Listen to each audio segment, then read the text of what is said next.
Hello বন্ধুরা, good morning. আজ হচ্ছে 9 মার্চ সোমবার। তো আজকে হচ্ছে পিসিদের বাড়ির সেই অনুষ্ঠানটা, মানে কালকে কিছু পুজো আজা হয়েছে আর আজকে হচ্ছে মেন লোকজন খাওয়া দাওয়া তো আজকে হবে।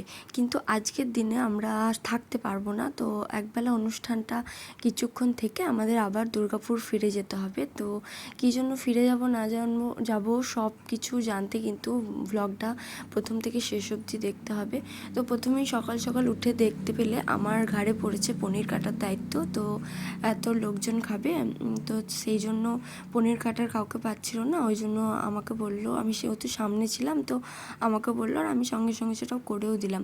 তারপরেই এই যে চলে এসছেন আমাদের রাধা মাধব, মানে কালকে থেকে আর দেখাতে পারেনি, তো আজকে সুন্দর করে মানে রাধা মাধব নিজের বেশে সেজে উঠছেন। তো সেটা তোমরা দেখো, আর আমার তো দেখে চোখ জুড়িয়ে গেল। তারপর আমি একদম সুন্দর করে স্নান করে রেডি হয়ে গেছি, আর আজকে পরেছি আমি একটা রাধা রেস। ভেবেই রেখেছিলাম, মানে যেদিন শুনেছিলাম যে এরকম একটা প্রোগ্রাম হচ্ছে, তো আমি ভেবেইছিলাম যে এই রাধা রেসটা আমি পরবো। রাধা রেসটা মা মায়াপুর থেকে এনে দিয়েছে। আর তারপর এই যে খেতে বসে পড়েছি রেডি সেডি হয়ে, আমি মা পিসেমশাই খেতে বসেছি, আর এদিকে আরও সব খাচ্ছে, আর এই যে বাবা খেতে দিচ্ছে। তো খাওয়া দাওয়া হয়ে গেছে, এবার আমরা চলে এসেছি মন্দিরটাকে সুন্দর করে সাজাতে। তো বাইরেটা আমরা কিছু ফুল দিয়ে, মানে ফুলের মালা দিয়ে সাজিয়ে নিয়েছি। তো তারপর কিছু ফুল বেঁচে গেছিলো, ওই জন্য গাঁদা ফুলগুলোকে কুচিয়ে একটা সুন্দর করে এখানে ফুল, মানে ফুলের মতো করে কিছু একটা ডেকোরেশন করার চেষ্টা করছি। তো বাইরে মন্দিরের বাইরেটা ফুল দিয়ে কিন্তু আমি, বর্মশাই, দিদিভাই অর্থাৎ পিসিমণির মেয়ে আর জিজু, পিসিমণির জামাই, মানে আমার জিজু হচ্ছে সম্পর্কে, তো চারজন মিলে আমরা ফুল দিয়ে সাজিয়েছি। আর এইখানটা সুন্দর করে আমি বললাম কিছু ফুল যখন বেঁচে গেছে দাও, আমি করে দিচ্ছি। তো বর্মশাই ফুলগুলো কুচিয়ে দিচ্ছিল আর আমি সুন্দর করে সাজিয়ে দিচ্ছিলাম। জানি না কতটা ভালো হয়, মানে হচ্ছে আর কি। তো এটা প্রায় হয়েই গেছে বলতে গেলে। আর রাধা মাধবকেও কত সুন্দর লাগছে, মানে এতটা সুন্দর লাগছিল চোখ ফেরানোই যাচ্ছিল না। আর এই যে ফুল দিয়ে প্রায় এদিকে সাজানো প্রায় কমপ্লিটের দিকে, তো বেশিক্ষণ থাকতে পারবো না, এটা মানে শুনে খুব মনটা খারাপ হচ্ছে।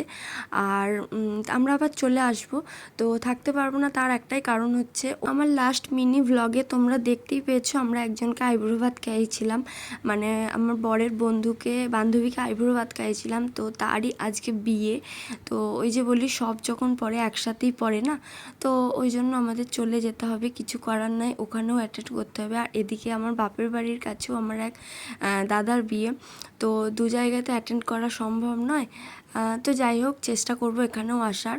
আর এদিকে দেখো কত সুন্দর করে এই যে বাইরের যে ডেকোরেশনগুলো কিন্তু আমরা করেছি, আর ভেতরটাও আমি করলাম, তো বেশ ভালো লাগছে। আর এদিকে রান্নাবান্নাও হচ্ছে, অনেক সকাল থেকেই রান্নাবান্না বসেছে, মানে পোলাও, ভেজিটেবল চপ, স্যালাড, প্রচুর কিছু রান্না ছিল, পায়েস, অত আমার মনে পড়ছে না। এই যে এখানে কিছু কিছু আমি দেখিয়ে দিলাম।